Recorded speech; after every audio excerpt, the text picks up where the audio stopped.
Yeah, it does. I mean, if you're not landing them, if you're not landing them this solid, it's gonna take a lot of you. But if you're landing them, then okay. If you can keep on doing it, keep on punching. But that's what you train for.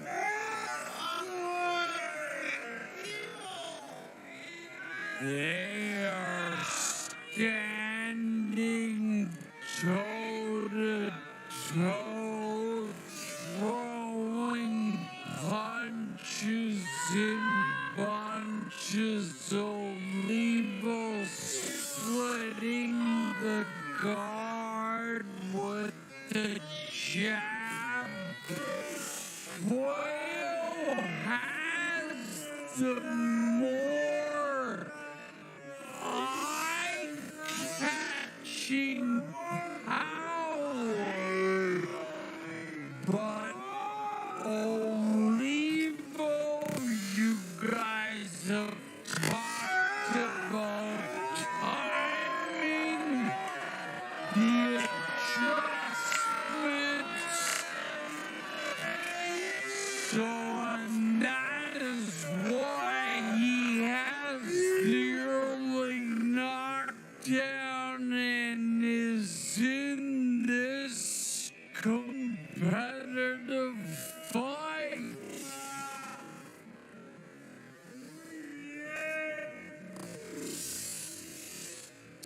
Yes, Quail he just looks so much more controlled and poised, and he can do a lot more damage when he's jabbing, even when he ducks down. He should throw a jab to the body. He's doing nothing when he ducks down. I would like to see him throw more jabs.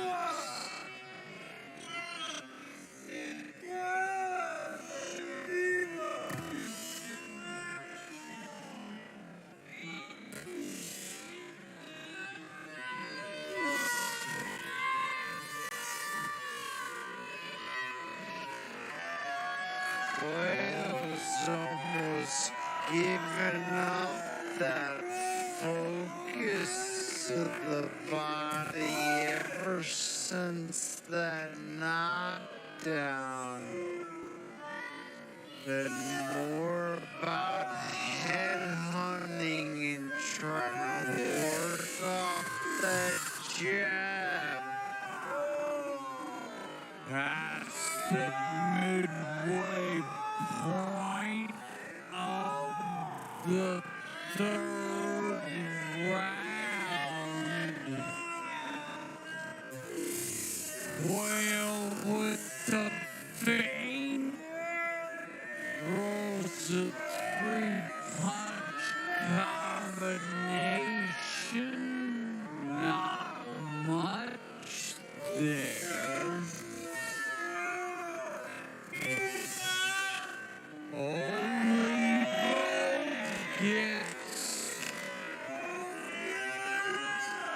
tagged with the left from Quail, but the double jab by Olivo. So Olivo's sticking to the basics of the game plan. Digging to the body before unleashing a jab upstairs. And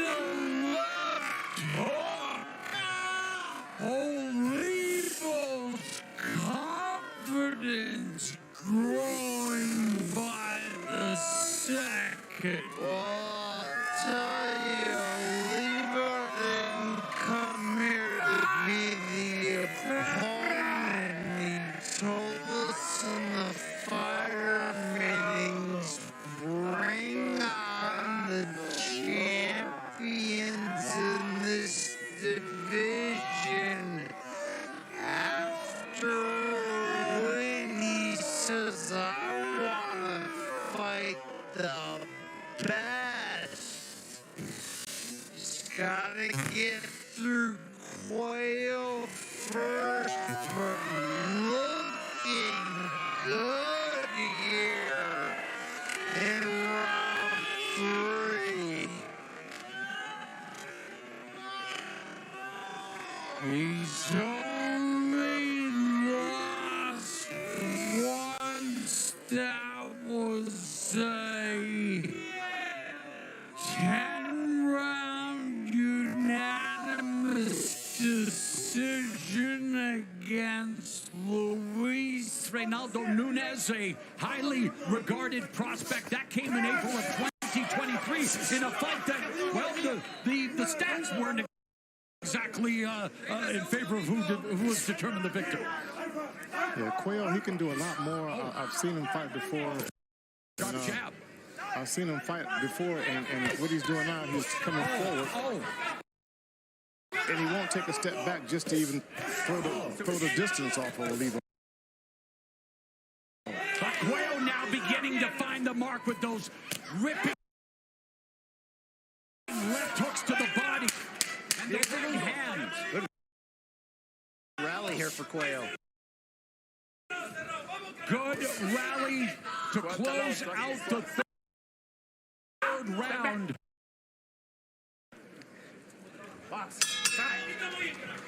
And coming up later, we talk about the featherweight division. It'll be center stage in the co-main event. Brandon Figueroa, 3-0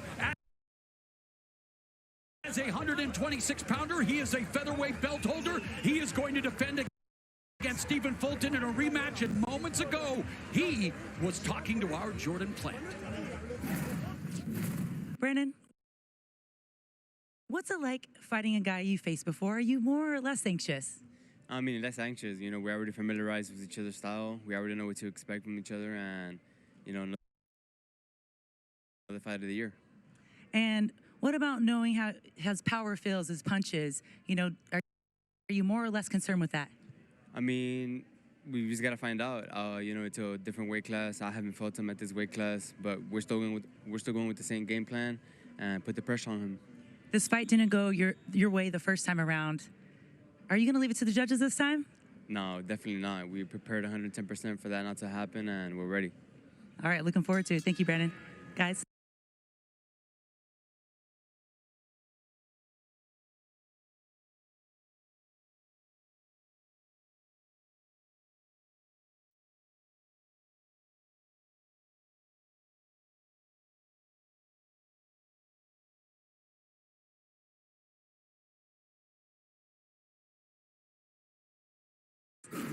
Thank you very much, Jordan. I understand our CompuBox tabulators are already inquiring about hazard pay for that fight. The time they combined for over 17.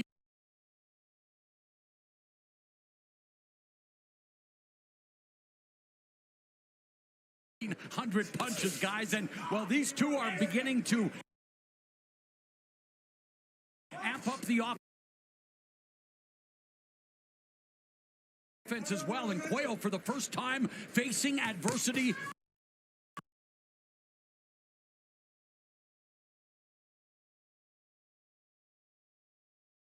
Was knocked down for the first time in his career in round 2, and Olivo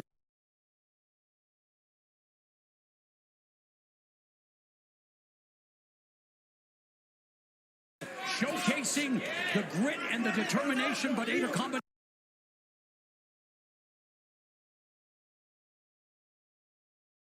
there from Quail. Yeah, good energy here from Quail. I still feel like he's trying to rush his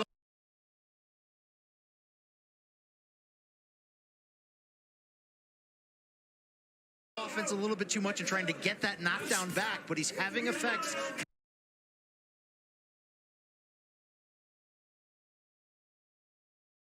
Countering with that left hand and the right cross over the top.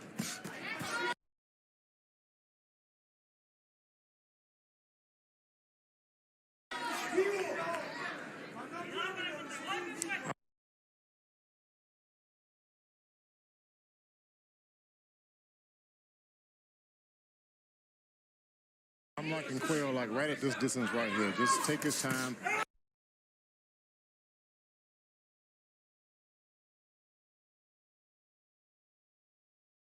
take his time, but he got to stay alert. He's getting a little bit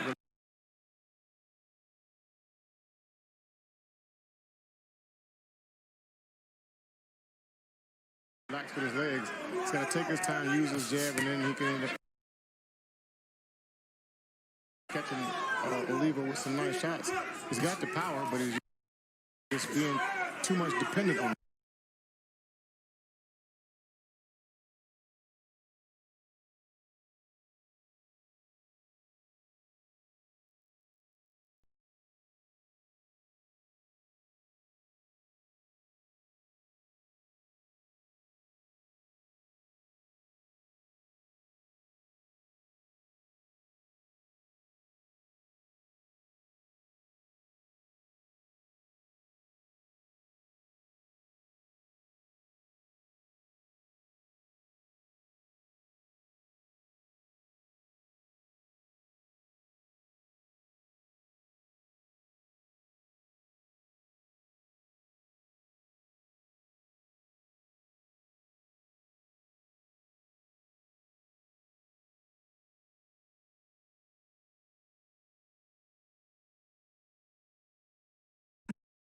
Here just to be another opponent. If you've never seen him fight before, he's certainly announcing himself as a technician, showing great poise.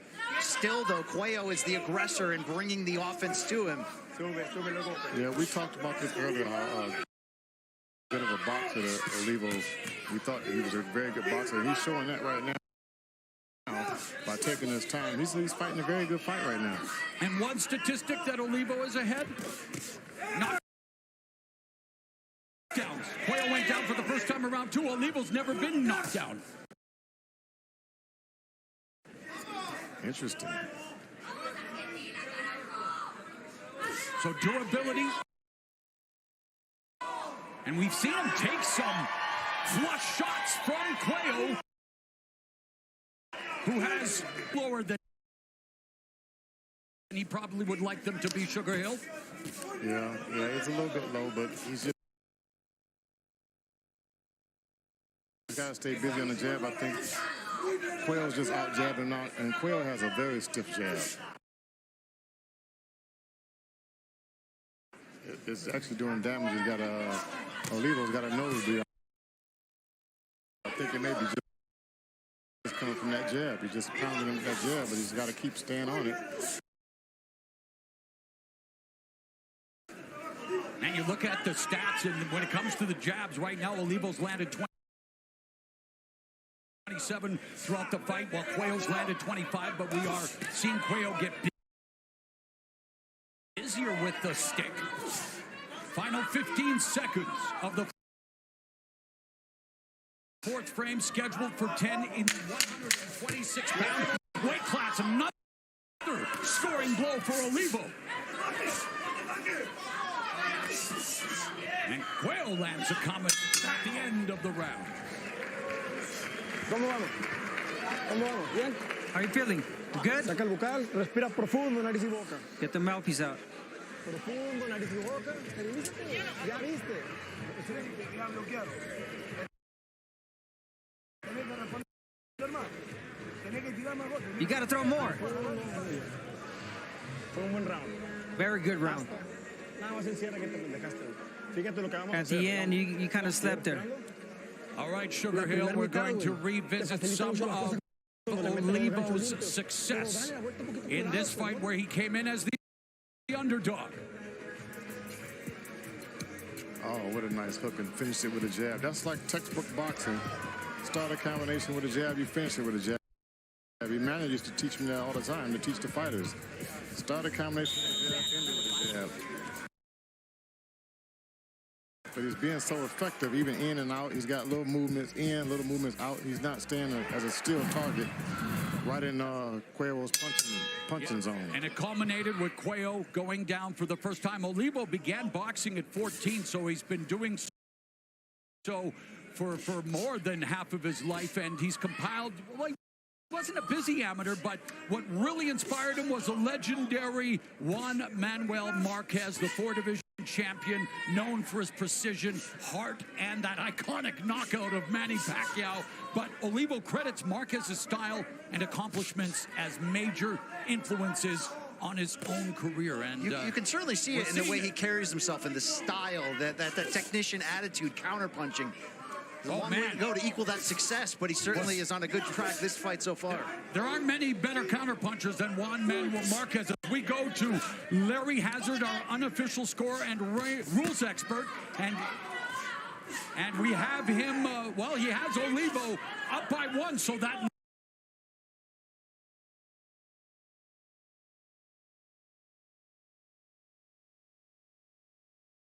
continues to deliver. Christian Olivo as the round begins here. This is round number 8, scheduled for 10 at featherweight. The favorite's been down once already, that being Mirko Cuello of Argentina. Christian Olivo, the Mexican fighter, proudly representing Hermosillo and Sonora, Central Mexico, the home of former 2-division champ Juan Francisco Estrada.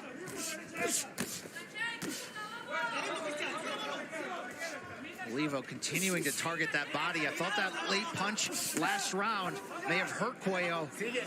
See that focus from Olivo. How about that determination in his face? As you said, Sugar, this is a fantastic back-and-forth fight. Yeah, it's back and forth. No one has taken total control yet.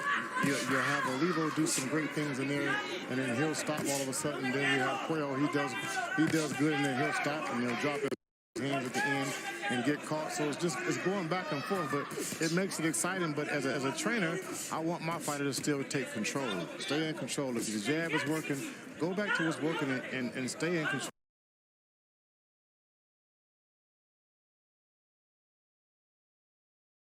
of the fight.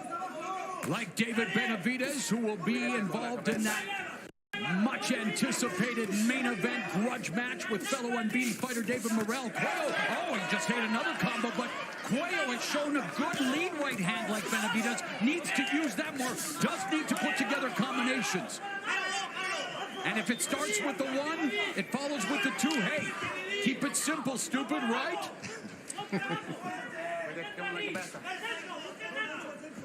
So this is what, there you go. This is what Cuello should still be jabbing at. You can't take these breaks on these rounds. I did like what I just saw there, the added wrinkle of Olivo going to the body but finishing upstairs with that right hand.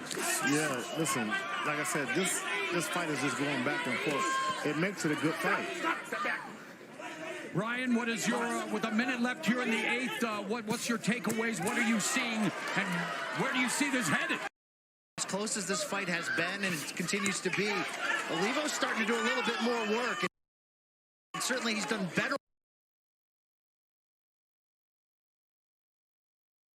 Certain points is like Cuello does something very good. He'll jab, he'll land some good shots.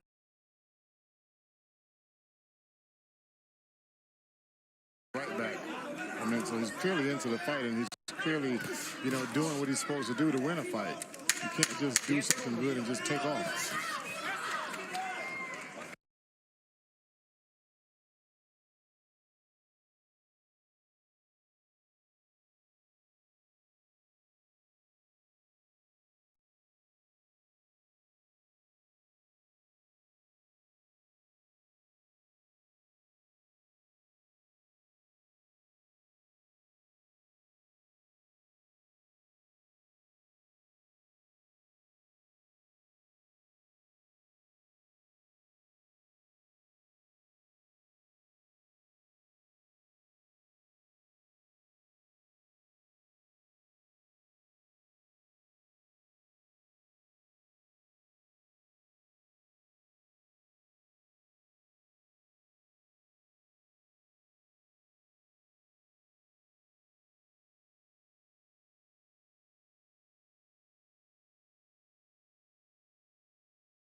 Mete bajito, cazador. Un round. Attacking, come on. Last round. No se puede escapar este tipo. No We can't let this round go. You gotta let everything out. Eso no le gusta. The body, he doesn't like the body. Come on. Alert. Mirko Cuello's undefeated record hangs in the balance. The underdog, Christian Olivo, knocked Cuello down for the first time in his career in round 2. He's been diligent, going to the body, putting together the more creative and crafty combinations. While Cuello does have the more eye-catching power, he's been unable to slow down his opponent. Indeed, Mo, and you heard the urgency from both corners. You're seeing that play out in front of us. I was sitting here thinking the same thing about the corners. They gave great instructions. They need this last round. Olivo's, we need the last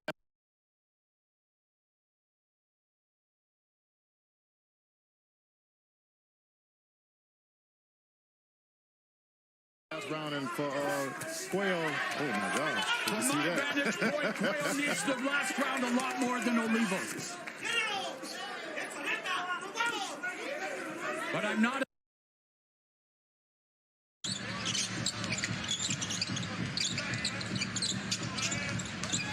Simpson will try again. Moses got it. Seth turn. Hornets had some decent looks that time down the floor. Brown. Strong hands for Brown, and he finishes with the left hand. Are they going to give him continuation? Look at Jokic right there. You want to go behind his back. That ball's on a string.